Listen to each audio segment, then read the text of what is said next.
അസ്സലാമു അലൈക്കും. ഞാനിന്നൊരു വീഡിയോ കണ്ടു. ഇൻസ്റ്റഗ്രാമിലൂടെ ഇങ്ങനെ സ്വൈപ്പ് ചെയ്തു പോകുന്ന സമയത്താണ് ആ ഒരു വീഡിയോ എൻ്റെ ശ്രദ്ധയിൽപ്പെടുന്നത്. ആ വീഡിയോ തമിഴ് സിനിമയിലെ ഒരു നടനായിട്ടുള്ള ആര്യ എന്ന് പറയുന്ന ഒരു നടൻ്റെ ഒരു വീഡിയോ ആണ്. ആര്യ എന്ന് പറയുന്ന തമിഴ് സിനിമാ നടൻ പള്ളിയിലേക്ക് വരുന്ന അല്ലെങ്കിൽ പള്ളിയിൽ കയറി നിസ്കരിക്കുകയും ഖുർആൻ ഓതുകയും ഒക്കെ ചെയ്യുന്ന ഒരു വീഡിയോ ആയിരുന്നു അത്. സത്യത്തിൽ ഞാൻ ആ വീഡിയോ കാണുന്ന സമയത്ത് തുടക്കത്തിൽ ഞാൻ പെട്ടെന്നൊന്ന് ആലോചിച്ചു, ഒരു ഹിന്ദുവായ ഒരു സിനിമാ നടൻ എന്തിനാണ് പള്ളിയിലേക്ക് വരുന്നത്? എങ്ങനെയായിരിക്കും അയാൾക്ക് ഖുർആൻ ഓതാൻ കഴിയുക? അതിനെക്കുറിച്ച് ആലോചിച്ചിരിക്കുമ്പോഴാണ് യഥാർത്ഥത്തിൽ ആ ഒരു സത്യം പുറത്തു വരുന്നത്. സത്യത്തിൽ ഈ ആര്യ എന്ന് പറയുന്ന സിനിമാ നടൻ അദ്ദേഹം ഒരു ഹിന്ദുവല്ല. നമുക്ക് ഈ ആര്യ എന്ന് പറയുന്ന പേര് കേൾക്കുമ്പോൾ സ്വാഭാവികമെന്നാണ് നമുക്കെല്ലാവർക്കും അറിയാം, ഹൈന്ദവ സഹോദരങ്ങളാണ് ഈ ആര്യ എന്നൊക്കെയുള്ള പേരുകളിടാറുള്ളത്. അതിനാൽ തന്നെ ഞാൻ ഇതുവരെ കരുതിയിരുന്നത് അദ്ദേഹം ഒരു ഹിന്ദു എന്നായിരുന്നു. പക്ഷേ ഈ വീഡിയോ കണ്ടപ്പോഴാണ് എനിക്ക് ആ സത്യം മനസ്സിലാക്കാൻ സാധിച്ചത്. അദ്ദേഹം ഒരു മുസ്ലിമാണ്. ആ ഒരു വീഡിയോ നമുക്ക് എന്തായാലും ഒന്ന് കാണാം. നമ്മളടുത്ത് ഖുർആൻ ഓതിക്കൊണ്ടായിരുന്ന സെലിബ്രിറ്റി ഇദ്ദേഹമായിരുന്നു. അദ്ദേഹത്തിന്റെ ഖുർആൻ പാരായണം കഴിഞ്ഞ് അദ്ദേഹത്തിനോട് ഖുർആൻ വാങ്ങി ഞാൻ അവിടെ വെക്കുകയും ചെയ്തു. ആര്യ എന്ന പേരിൽ അറിയപ്പെടുന്ന നമ്മുടെ സ്വന്തം ജംഷാദ്. ഇദ്ദേഹത്തിന്റെ റിയൽ നെയിം ആര്യ അല്ലെന്ന് എനിക്കിപ്പോഴാണ് അറിഞ്ഞത്. അങ്ങനെ നമ്മൾ ഓൺ പ്രൊഡക്റ്റായ മുസ്കാൻ എന്ന ബോഡി ലോഷൻ ആര്യയ്ക്ക് കൊടുക്കാൻ പറ്റിയതിൽ വളരെയധികം സന്തോഷം കൂടിയുണ്ട്. ഇത് അദ്ദേഹം സ്വീകരിച്ച് കൊണ്ടുപോകുന്നത് കണ്ടപ്പോൾ അതിലും കൂടുതൽ സന്തോഷമാണ്. ഈ ഒരു സന്ദർഭം ഒരുക്കി തന്ന നമ്മളെ ബിഗ് താങ്ക്സ് ജാസിമിനാണ്. നമ്മളെ കഴിഞ്ഞ വീഡിയോയിൽ ഞാൻ പറഞ്ഞിരുന്നു, ഈ ആക്ടറിനെ കറക്റ്റ് ഗസ് ആക്കുന്ന ആൾക്ക് ഇവിടെ മുസ്കാൻ ബോഡി ലോഷൻ കൊടുക്കുന്നതായിരിക്കും. ഈ ഒരു വീഡിയോ ഒരു പ്രൊമോഷൻ വീഡിയോ ആണ്. ഒരു പെർഫ്യൂമിന്റെ എന്തോ പ്രൊമോഷനുമായി ബന്ധപ്പെട്ടുകൊണ്ടുള്ള ഒരു വീഡിയോ ആണ്. പക്ഷേ ഈ ഒരു വീഡിയോയിലൂടെയാണ് ഞാൻ ആ ഒരു കാര്യം അറിയുന്നത്. അദ്ദേഹം പള്ളിയിലേക്ക് വരുന്നു. എനിക്ക് തോന്നുന്നു കണ്ടിട്ട് ദുബായിലാണെന്ന് തോന്നുന്നു. അദ്ദേഹം പള്ളിയിലേക്ക് വരികയാണ്. പിന്നെ അദ്ദേഹത്തിനോടൊപ്പം അടുത്തുണ്ടായിരുന്ന ഈ വീഡിയോ ചെയ്യുന്ന വ്ളോഗർ അദ്ദേഹം പറയുന്നുണ്ട് ഖുർആൻ ഓതുന്നു എന്ന് പറയുന്നു. പിന്നെ അദ്ദേഹം നിസ്കരിക്കുന്ന കാഴ്ചയൊക്കെ നമുക്ക് കാണാം.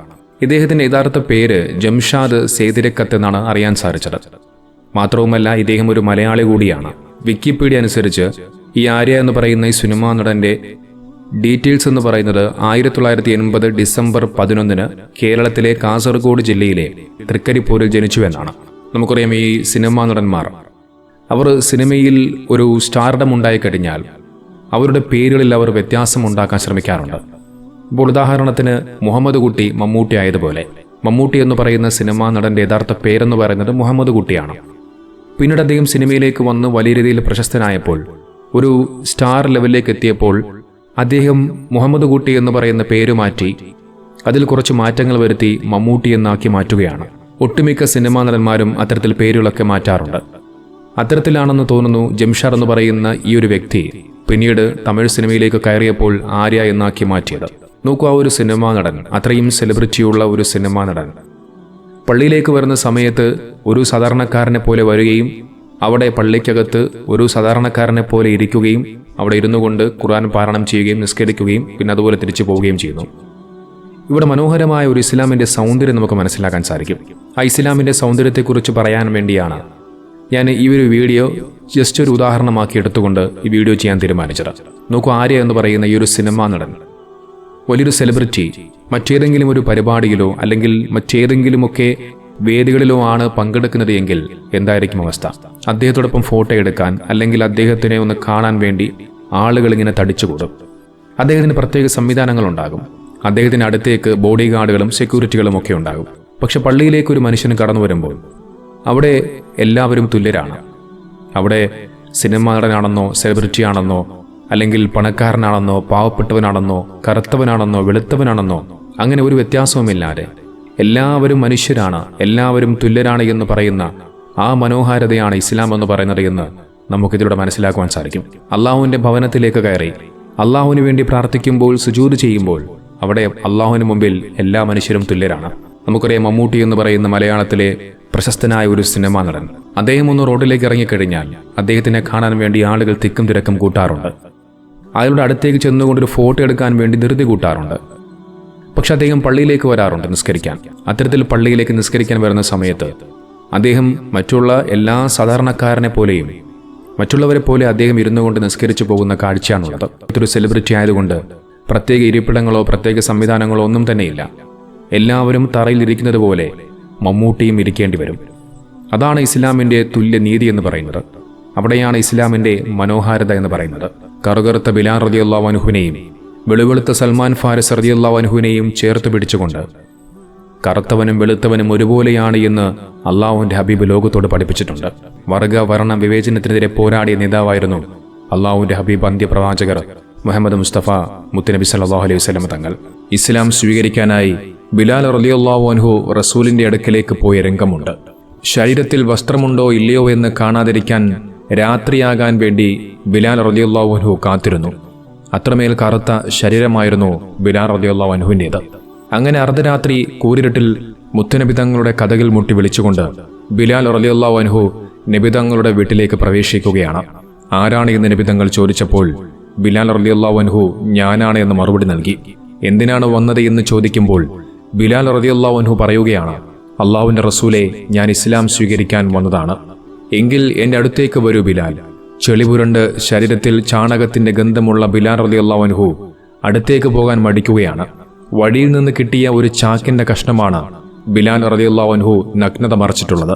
അവിടെ വെച്ച് ബിലാൽ റളിയല്ലാഹു അൻഹു ഷഹാദത്ത് കലിമ ചൊല്ലുകയാണ്. പ്രവാചകർ മുഹമ്മദ് നബി തങ്ങൾ ബിലാലിന്റെ അടുത്തു വന്ന് ബിലാലിനെ ആലിംഗനം ചെയ്യുകയാണ്.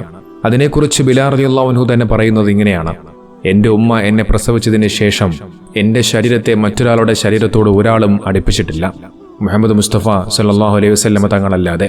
അള്ളാഹുവിൻ്റെ സൃഷ്ടികൾക്കുമേൽ അവനല്ലാതെ മറ്റൊരാൾക്കും അധികാരമില്ല എന്നും അവരെല്ലാം സമന്മാരാണെന്നും എന്നതിൻ്റെ ഉത്തമ ഉദാഹരണമായിരുന്നത്. മനുഷ്യന്മാരെ അള്ളാഹു സുബ്ഹാനഹു വ തആല നോക്കുന്നത് അവൻ്റെ വേഷവിധാനങ്ങളിലോ അവൻ്റെ നിറത്തിലോ അവൻ്റെ പുത്തൻ വസ്ത്രങ്ങളിലോ ഒന്നുമല്ല, അവൻ്റെ ഹൃദയത്തിലേക്കാണ്. ആ ഹൃദയത്തിലേക്കാണ് അല്ലാഹു സുബ്ഹാനഹു വ തആല നോക്കുന്നത്.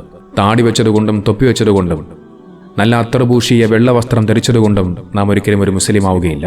നോക്കിയതോടൊപ്പം ഒരു കാര്യം കൂടി പറഞ്ഞു വെച്ച് പോകാം.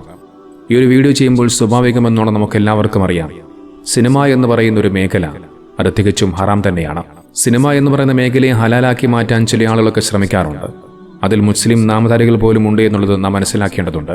സിനിമ എന്ന് പറയുന്ന മേഖല അത് ഹറാമാണെന്ന് വിശുദ്ധ ഖുർആനിലോ ഹദീസിലോ നമുക്ക് കാണാൻ സാധിക്കില്ല. കാരണം സിനിമ എന്ന് പറയുന്ന മേഖലയോ അതുമായി ബന്ധപ്പെട്ടുകൊണ്ടുള്ള സംവിധാനങ്ങളോ അള്ളാഹുവിൻ്റെ ഹബീബ് മുത്തുനബി തങ്ങൾ ജീവിച്ചിരുന്ന കാലഘട്ടത്ത് ഉണ്ടായിരുന്നില്ല എന്നുള്ളത് തന്നെയാണ്. പക്ഷെ പിൽക്കാലത്ത് പണ്ഡിതന്മാർ സിനിമ ഹറാമാണ്, അതൊരിക്കലും കാണാൻ പാടില്ല എന്ന് കൃത്യമായിട്ടുള്ള നിലപാടുകൾ പറഞ്ഞു വെച്ചു. അത് എന്തുകൊണ്ടാണ് പണ്ഡിതന്മാർ അങ്ങനെ പഠിപ്പിച്ചത് എന്നുള്ളത് ലേശം ബുദ്ധിയും വിവേകവുമുള്ള ഏതൊരു വ്യക്തിക്ക് മനസ്സിലാക്കാൻ സാധിക്കും. പക്ഷെ ചില ആളുകൾക്ക് ഇപ്പോഴും നേരം വെളുക്കുന്നില്ല എന്നുള്ളതാണ്. നമുക്കെല്ലാവർക്കും അറിയാം, ഇസ്ലാമിൽ ഹറാമാക്കിയ നിഷിദ്ധമാക്കിയ കാര്യങ്ങളാണ് മദ്യപാനം, പലിശ, വ്യഭിചാരം, അങ്ങനെ അടങ്ങുന്ന പല കാര്യങ്ങളും. എന്നാൽ ഇത്തരത്തിൽ ഇസ്ലാം നിഷിദ്ധമാക്കിയ കാര്യങ്ങൾ അത് ചെയ്യുകയോ അല്ലെങ്കിൽ ചെയ്യുന്നത് പ്രോത്സാഹിപ്പിക്കുകയോ ചെയ്യുന്ന ഏത് കാര്യങ്ങളും അത് ഹറാം തന്നെയാണ്. ഇപ്പോൾ നമുക്കറിയാം, സിനിമാ മേഖലകളിൽ മദ്യപിക്കുന്ന രംഗങ്ങളുണ്ടാകും, പീഡിപ്പിക്കുന്ന രംഗങ്ങളുണ്ടാകും, അല്ലെങ്കിൽ പലിശ, വ്യഭിചാരം പോലെയുള്ള കാര്യങ്ങളെ പ്രോത്സാഹിപ്പിക്കുന്ന പല രംഗങ്ങളും ഉണ്ടാകും. ഇത്തരം രംഗങ്ങൾ സിനിമയിലേക്ക് കൊണ്ടുവരുമ്പോൾ സ്വാഭാവികമെന്നോണം ആ സിനിമ കാണുന്ന വ്യക്തിയിൽ പല വിധത്തിലുള്ള തെറ്റായ ചിന്തകൾ ഉണ്ടാവുകയാണ്. ഇത്തരം കാര്യങ്ങൾ ഉള്ളതുകൊണ്ട് തന്നെയാണ് പണ്ഡിതന്മാർ സിനിമ എന്ന് പറയുന്ന മേഖല, ആ സിനിമ എന്ന് പറയുന്നത് ഹറാമാണ്, അത് നിഷിദ്ധമാണ്, കാണരുത് എന്ന് പഠിപ്പിച്ചത്. ഇദ്ദേഹം ഒരു സിനിമാ നടനാണ്. അത്തരം ഹറാമായ കാര്യങ്ങൾ ചെയ്യുന്നതോടൊപ്പം തന്നെ ഇദ്ദേഹം എന്തിനാണ് വെറുതെ പള്ളിയിലേക്ക് വരുന്നത്, ഖുർആൻ ഓതുന്നത്, അതിൽ കൂടി എന്തെങ്കിലും ഗുണമുണ്ടോ എന്നൊക്കെ സ്വാഭാവികമായി നിങ്ങൾ ചിന്തിച്ചേക്കാം. നോക്കൊരു മനുഷ്യനെയും വിലയിരുത്താൻ നമുക്ക് അധികാരമില്ല. അധികാരം പടച്ചറബിന് മാത്രമേ ഉള്ളൂ. ആരാണ് സ്വർഗത്തിൽ പോകുന്നത്, ആരാണ് നരകത്തിൽ പോകുന്നത് എന്ന് നമുക്ക് ആർക്കും പറയാൻ അധികാരമില്ല.